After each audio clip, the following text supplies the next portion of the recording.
The AVA's 7-inch digital wireless camera is the latest product to hit the market for wireless camera technology. Simply pull it out of the box, locate the camera monitor in a suitable position and plug it in. Turn on the monitor. Touchscreen makes easy operation user-friendly. Select the camera setup, pair your camera or cameras, and you can have up to 4 cameras to be used on the monitor. So to demonstrate how easy it is to use, into your home menu there, into your settings, go into the camera setup, pair the cameras. We can have up to 4 cameras. This camera is just set up for 1 at the moment. We can turn our cameras on or off as required.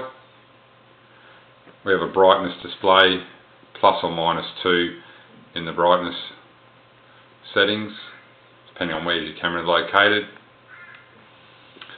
Into the recorder setup, our motion detection, depending on, once again, where the camera is set up and how often we want it to be activated. It can have a high, low or no setting. Email alert, which I'll go into a little bit later. When the camera is activated, if you're away, you can have it send through a message to your email account to advise you the camera has been activated. Schedule recording, great for if you want to record certain days, hours or times continuously or once off. Network setup gives you all your display network settings, so you can either hook into your internet or your cameras. Alarm setup. Alarm period is how long the alarm will go off once the camera has been activated or censored activity.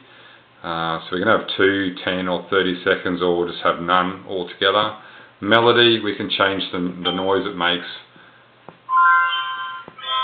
when the camera is activated as a warning symbol.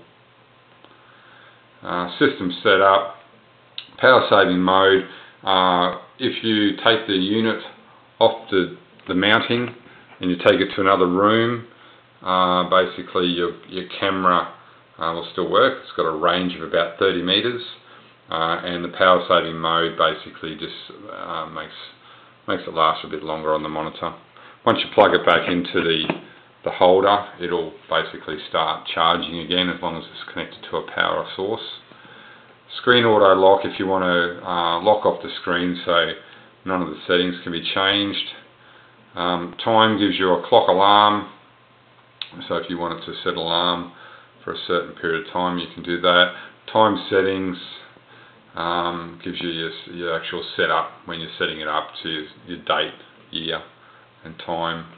It's also got a timer on it, so you can start timing certain instances. Format your storage card, system upgrade and default or just standard sort of settings. So if we go back to the main screen, if we want to go into a recorded episode where the camera was activated, we would then go into the day that the incident happened. So if we went into today's date as the 30th, we'd open that up. Each of these units holds about 3 minutes of recording. So we would head into that first one, find out where we're at. We can fast forward it, we can pause it, we can stop it. If there's noise outside, we can turn up our volume to listen to anybody speaking or any noises that may instigate what was happening at the time or identify. Okay, we go back. We can then delete that if we didn't want it. We just delete that off the actual SD card, or you can reformat it. So if you wanted to pick a different camera, you pick your camera. Obviously, because I don't have the second camera set up, it basically just shows that there's no recordings on that. So we can go back to the camera itself. So when we go back into our camera, it shows the image of the car. It's basically got your power setting up here, which is your battery, whether it's charging or not. In the left-hand corner is a SD card. Shows you how much is on there. When it's in recording mode, that little record red light will flash, and there'll be a motion person, like a person standing next to it, showing that it's recording. And this little indication over here is a wireless frequency of how far the camera is away, and the actual how much range you're at, where the range is for it. So if we go back into here, now this is where your internet connection comes in handy. Connect to the internet, because I've got the cord at the back here connected to my wireless modem. So what that does now is if the camera is activated and I'm away from home, basically I would pretty much go into get an email if I wanted to have it set up as an email account.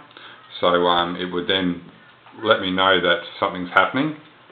Just move that across there.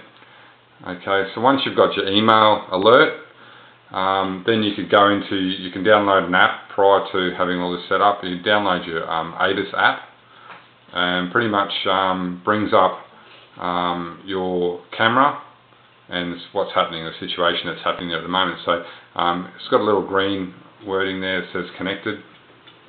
If it didn't come up, we can go in and we can select our camera. So if we want a camera 2, camera 1, 3 or 4, select our camera that we want to view, and while we're away we can see what's happening at our house to find out what's going on and why that camera was activated. So a great little unit, very well priced, heaps of features, very easy to use. I'm impressed.